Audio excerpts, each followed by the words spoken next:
These are all the books I finished reading in April. First was Crime and Punishment by Fyodor Dostoevsky. So this was 5 stars for me. Literally, I think it's one of the most well-written books that I've ever read. I read it like all in a span of 2 weeks, all 651 pages. I ended up actually reading most of it over one weekend.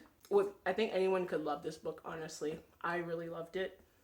And I actually started rereading it like a few days after I finished it. So I'm still currently finishing the reread, and I'm annotating a lot of things so far. So I'm excited to finish the second time around. So I read this from March 22nd to April 3rd. Next was I Want to Die, But I Want to Eat Tteokbokki by Baek Sehi. So this one was sort of a memoir, and it's like a collection of the author's therapy sessions. And I thought it would be a lot more interesting. I found that it didn't really go as deep as I wanted it to go. It felt very surface level, and I honestly thought it was kind of forgettable. And I found the structure to be really quite odd. Like the first part was the therapy sessions, and then we get to the second part where it's like reflections from the author, and I found it to be like the worst way to structure it. It kind of just like messed up the entire flow. I was really just trying to finish it. I was like skimming towards the end of the book. So this was like 2 stars for me. I read this from March 30th to April 4th. The next book I read was A Great Deliverance by Elizabeth George. So this is the first book in the Inspector Lynley series.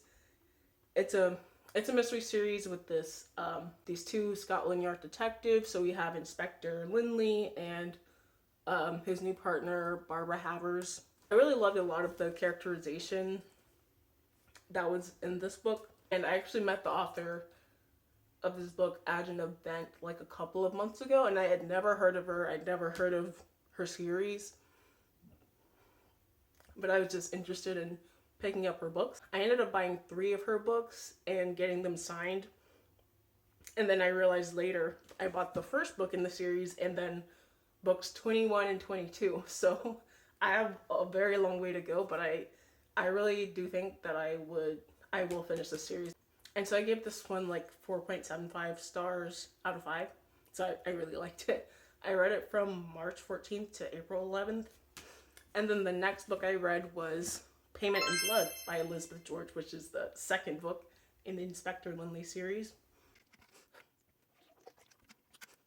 The second book in the Inspector Lynley series. And I really don't really have anything else to say. I love this one too. It was nice seeing Lynley and Havers sort of grow in their dynamic, because it didn't seem like it was gonna really make it in the first book. But I really loved this book too. I gave it 4 out of 5 stars. I read this from April 11th to April 23rd. The next book that I read was Everyone in My Family Has Killed Someone by Benjamin Stevenson. And this one actually really pleasantly surprised me. It was really more of like a kind of like meta mystery, where like the main character is like very aware of the mystery tropes that were happening as he's like experiencing it. And I thought it would be more of like a kind of like a light-hearted mystery. Like I wasn't expecting so much imminent danger, but it really kept me hooked. So I gave this one 3.75 stars out of 5. And I read it from April 23rd to April 29th. The next book I read was Half His Age by Jeanette McCurdy. So I actually pre-ordered this book back in like January, a long time ago, and I was like putting off reading it for the longest time, but I finally just wanted to like actually read it. And I was super on the fence about it for like the first 20 pages. I honestly thought about like maybe DNFing it, but like after the next time that I actually picked the book up, like I read this from April 14th to the 30th.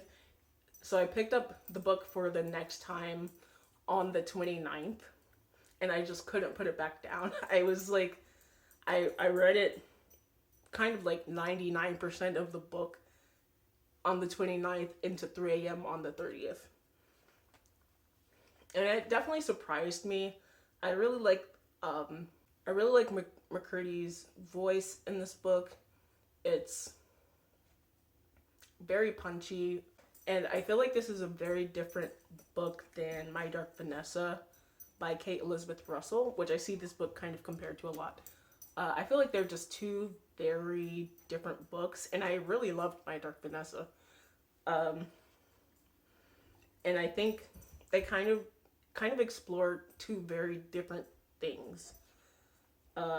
Like Half His Age felt more of like an exploration of dating as a woman, like comparing your idea of someone to how they actually are. I feel like if you go into this book expecting a My Dark Vanessa, you're gonna be disappointed, unfortunately.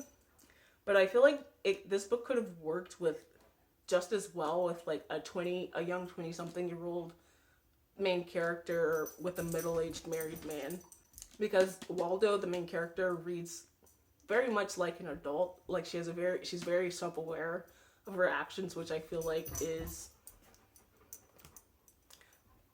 not really realistic. Like I had to suspend my disbelief a little bit, slightly, to like enjoy the book a little bit more. But I actually really liked it, so I gave it 3.5 out of 5 stars. The last book I read was Star Wars: Heir to the Empire by Timothy Zahn. So this is the first book in the Thrawn trilogy, and I actually listened to the audiobook of this, and it's a really well-produced audiobook. Like there's really nice narration, there's the nostalgic Star Wars sounds, like the little R2D2 beeps and boops, and some theme songs. So it was really entertaining to listen to, and kind of cool to listen to those like Star Wars sounds. Kind of, I guess, feel like a new Star Wars experience. But I think I just lost interest in the story a little bit.